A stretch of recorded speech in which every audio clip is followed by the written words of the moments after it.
Hello, this is Harboring Light. I'm Mary. I give a conservative perspective about the world around me. As I do in the beginning of each episode of my podcast, I mention social media and audio platforms. Social media, I will link that in this episode. And to add on to that, I am on Substack. Now, Substack, I have writings on Substack, and I use that as a supplement for my podcast. So, I will include that link. So, go on ahead and view that link and view everything of my writing content, and I will greatly appreciate you to gain your following and your support. And also, I will greatly appreciate my content, my podcasting content and all of that. Please, I will feel free to follow and support and give me a rating. I appreciate all you listeners out there. Thank you so much. Now, audio platforms. I am on Spotify for podcasters. I'm on Pocket Cast, Overcast. I am on Pandora. I'm on iHeartRadio. And I'm looking to grow to wherever you enjoy your audio podcasting content. I am on that. Now, this episode is about the movie Planes, Trains, and Automobiles. Now, this movie has the theme and the aspects that I'm continuing out through the month of November about Thanksgiving, family theme, family oriented, and all of those aspects. So that's what we're talking about, the movie and the details within that and my thoughts about it. So let's get into it and let's talk about it. Planes, trains, and automobiles.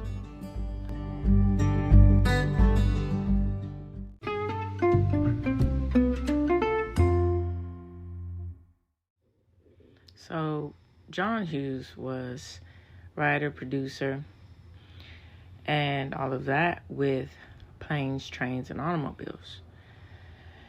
John Hughes' writing style was really quintessential. It's very, a huge hallmark for the human experience, especially the experience with families and being young. And you saw these films. It was part of the wave of the Brad Pack films, Pretty in Pink, 16 Candles, Ferris Bueller's Day Off, Breakfast Club.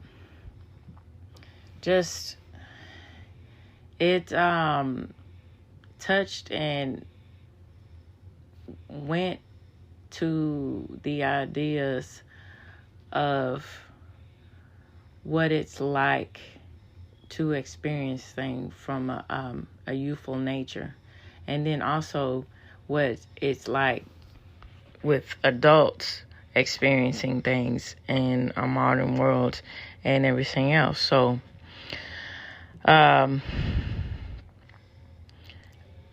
him writing and producing and all of this about people trying to make their way in life and then trying to do what they can to have their family and to appreciate their family, but at the same time showing the reality of screwing up when you're trying to do the best that you can with your family and everything else. And the whole idea of males and females and their expectations in life and failures in life. So, I don't want to give too much away to, people who haven't seen Planes, Trains, and Automobiles. But, essentially you're going through the arc of a man trying his best to prove that himself, and his family can still keep the traditions and everything alive for Thanksgiving, and through the obstacles and everything else with that, still try to keep the balance of the tradition. So you see him, being excited in the anticipation of coming back home, because he's a business guy and he's away from home a lot of times, and that's in itself very stressful. And a lot of people can relate to that, being the especially with the male representation of being the breadwinner, and working really hard and doing what you can to give the best to your family, and the stress of that. And I think he addresses the stress of it in an honest way, but he also uses comedy to kind of settle things down to where it doesn't feel so overbearing. And I think that it also taps into this psyche of talking about behavior, more so along the lines of getting in the way of your own self. So this is what I mean by saying this. So Steve Martin's character, he doesn't have the best attitude, and it's easier said than done. But a lot of times when you are faced with adversity, and you sort of have either what's the best way to say either a sour attitude, or you just have a prick of attitude, it doesn't really help the situation, because you're always in that negative state of well-being, to where you can't see past everything, and you can't see past what you can do to solve the solution, or maybe it's something you can't solve, and maybe it's beyond yourself, and you lean on other people to help you, and it's a whole thing with that. And I think that's really a good thing of having a comedy duo in this film, because I think John Candy, on the other hand, is he's screwing up, but he's doing the best that he can to help, and to help himself, and to help help John Candy help, and to help Steve Martin get back to where he wants to be with his family, and to see his family, because John Candy knows the importance of that. And then his screw up attitude kind of wipes away as you go through the movie, to see more of his good intentions for the most part. And I think that helps to bring in more of the hallmark and the traditions of Thanksgiving, and the whole thing of doing what you can to make sure that your family is happy and, give back to the blessings that you have in life. So, now that I'm said that and talked about that, let's go on and let me talk about, and let's move into the interesting facts. And also I'm going to add on to this talking about some fan theories with planes, trains, and automobiles. All right, so here are a couple of fan theories about planes, trains, and automobiles. Okay, to start out, Dale and Neil's plane crashed, leaving no survivors. The following series of events is Neil's test to see if he is worthy of entering heaven. There are numerous symbols of the afterlife, such as Dale being portrayed as the devil and the shower curtain rings being the cycle of life. Dale's trunk is a symbol of a coffin.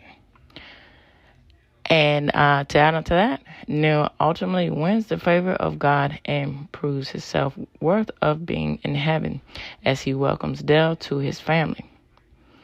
His reunion with his family is the subjective paradise for Neil.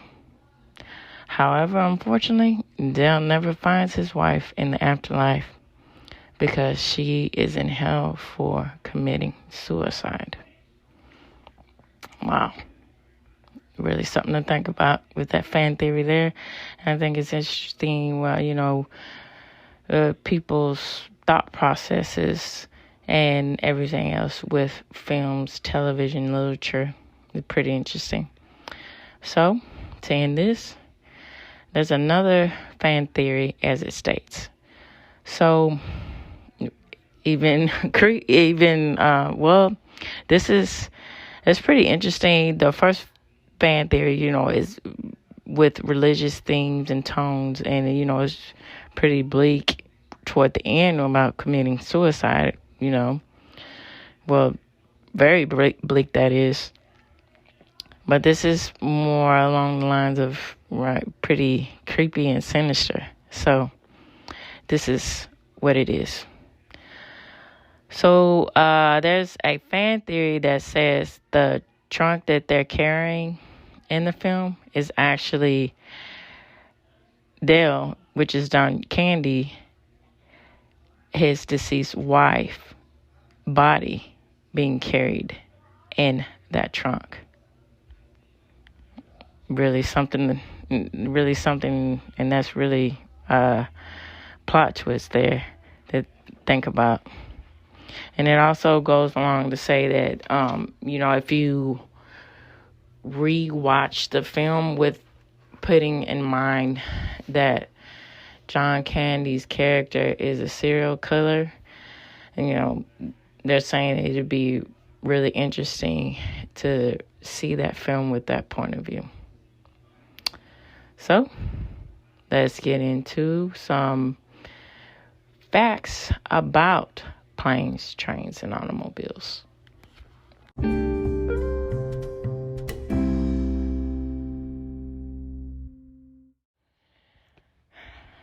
Advertising executive Neil in the movie Steve Martin, the character returns from New York to Chicago.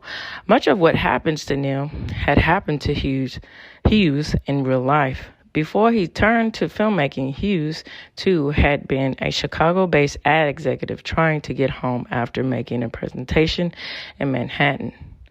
Snow stranded him at a motel near LaGuardia Airport, then kept his plane from landing in Chicago or even Des Moines.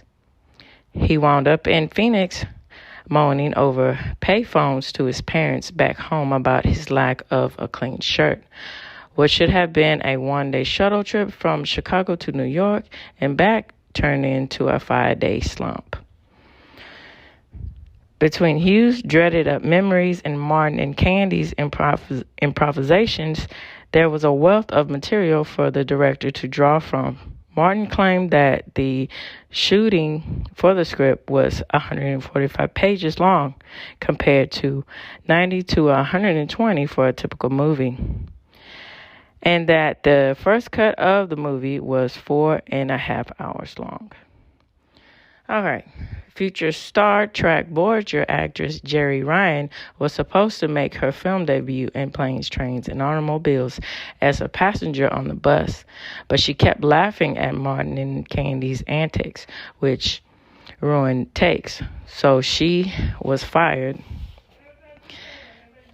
and her scenes were reshot.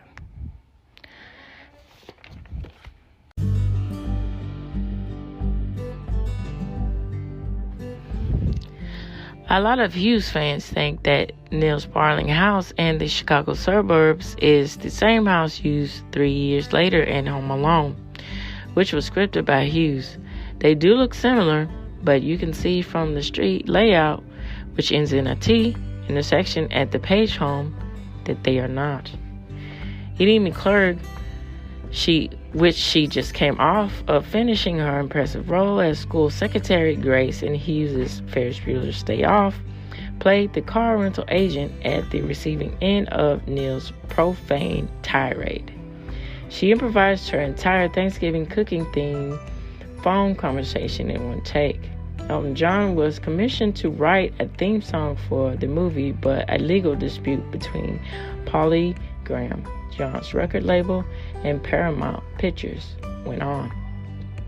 Originally, the movie was going to end with Neil discovering that Dale, John Candy's character, had hopped a cab and followed him all the way home. Hughes decided at the last minute to scrap that ending. Instead, Hughes came up with the ending where Dale primarily takes the hints and leaves Neil alone, only for Neil to realize that Dale has nowhere to go and invites him to his home. All right, that reaches the end of the Harboring Light. Tune in and turn up. And also, any questions, comments, concern, thoughts about my show, please feel free to follow me on social media and email me. It would be greatly appreciated, and I will answer your comments on these recordings. Thank you so much, and take care.